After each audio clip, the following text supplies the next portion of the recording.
Oh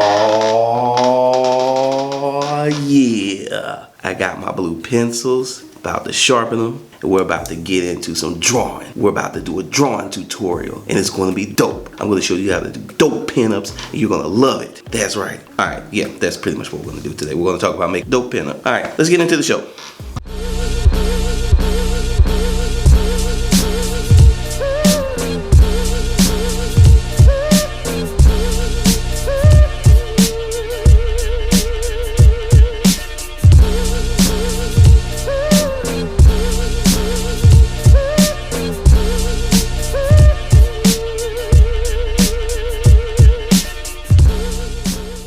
What's up fam, DKG72 here, and just like in the intro, we're going to be talking about how to make a dope pinup today. So the inspiration for this video is that this month is Inktober, and I kind of stumbled into a theme this week while I was doing some of my works for Inktober.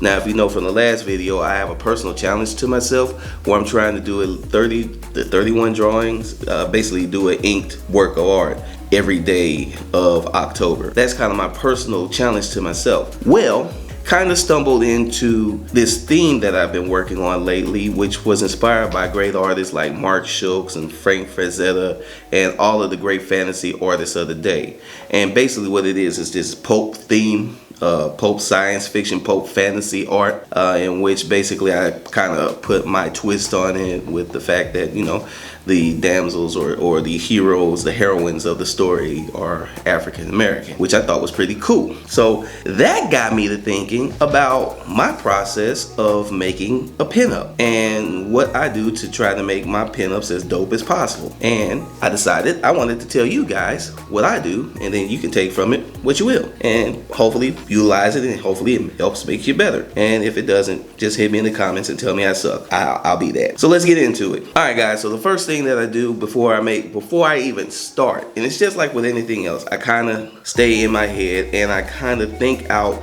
what's the theme, what's the story that I'm trying to tell. Every pinup that I've seen that's in that pulp sci-fi fantasy realm, there's always sort of a story that they're telling. Either it's a monster holding a damsel or a fight against some sort of alien creature or something like that, and it always leads the reader into thinking, oh, what led up to this, and then what's going to happen afterwards. So that's kind of how I approach everything. Like, okay, what's the story that I'm trying to tell, and what are the questions I'm trying to bring out of whoever sees that artwork. So the very first thing that I do, I figure out the story, the theme, and then I go from there. So for today's project, I'm going kind of with a jungle girl theme. So I'm thinking of maybe like some cat monster creature leaping out of the jungle at our hero, a nice beautiful young lady. She's probably gonna have braids or something like that, and she's holding a spear or something like that. So she's, and you know, got the packs out, and you know,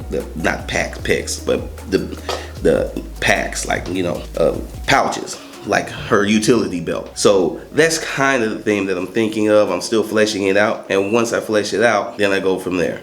Alright, now that I have my theme and my story kind of worked out in my head, it's time to determine how I'm going to use the space to tell the story. What I do is I utilize 1-point perspective to kind of determine my background, my middle ground, and my foreground. And that helps me determine how much space I'm going to dedicate to each.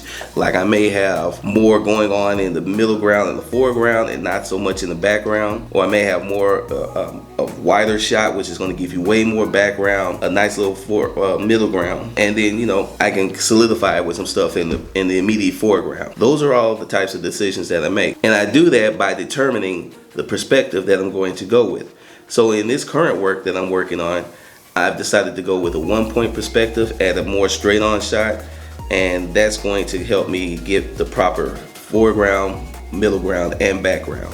And I'm thinking it's going to be a little bit middle ground and foreground heavy, as not as much background is needed, because it's really kind of this visceral scene of survival that I'm trying to get to, and I'm trying to keep the figures and the characters kind of large and in charge of kind of, you know, I want them to be the focal point and not so much backgrounds and all that type of stuff.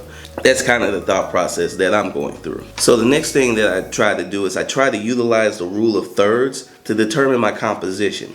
Now, if you don't know what the rule of thirds is, it's basically what filmmakers use to kind of help them see the composition for certain shots, well, for many shots, and basically figure out where they want the cameras to focus on, where they want the actors to stand. For visual storytellers and visual artists such as myself, the rule of thirds works pretty much the same, well, the exact same way. Basically, you determine where you want every character to be, how you want them to flow from one side of the page to the other, how you want that composition to really work out. Do you want it more centered? Do you want it more right, heavy to the right, or more heavy to the left? In this case, I'm going to be going from left to right, and it's actually going to be a little bit more heavier towards the right, with the main character kind of leaning from the middle into the right quadrant, and the attacking monster thing, cat monster, coming from the left into the middle. So it's going to have kind of that nice flow that I'm looking for, and that's really kind of my thought process moving forward with this work. If you really want a dope composition, think of things by utilizing the rule of thirds. So basically, just use cut your page into 3 imaginary quadrants, and make sure that you have everything that you want is somehow residing in one of those quadrants. And always determine which quadrant you want to put the most focus on, because you may put the more focus on the right as far as characters and stuff like that, but in the background, which will be towards the middle and the left side, there's still things that's important to the eye, and you want to tell that story too. Just a good idea, a good way to help you utilize the whole screen and not just focus on one thing. It makes you think of the scene as a whole and not just parts. And the last thing that I try to do, guys, is I just try to make sure that I convey whatever mood that I wanted to set with step 1, which was tell the story.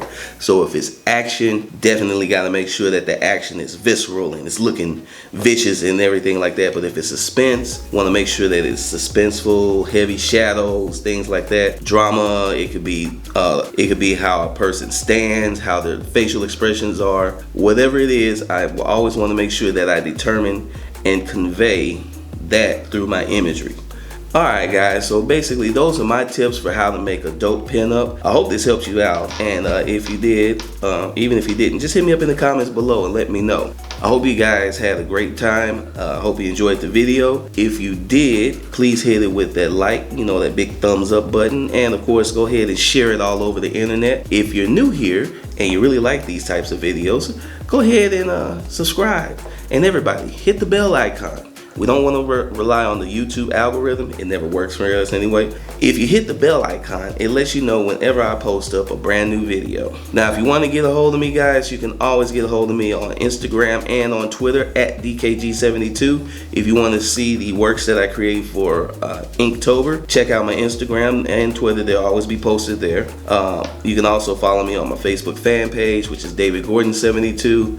And you can also support me and the channel on Patreon. DKG72 makes comics. Alright guys, so I hope you learned something, and if you did, please make some dope pinups and post them on your social media and tag me in so I can check them out. Okay guys, I'm DKG72 and I'm out. Peace.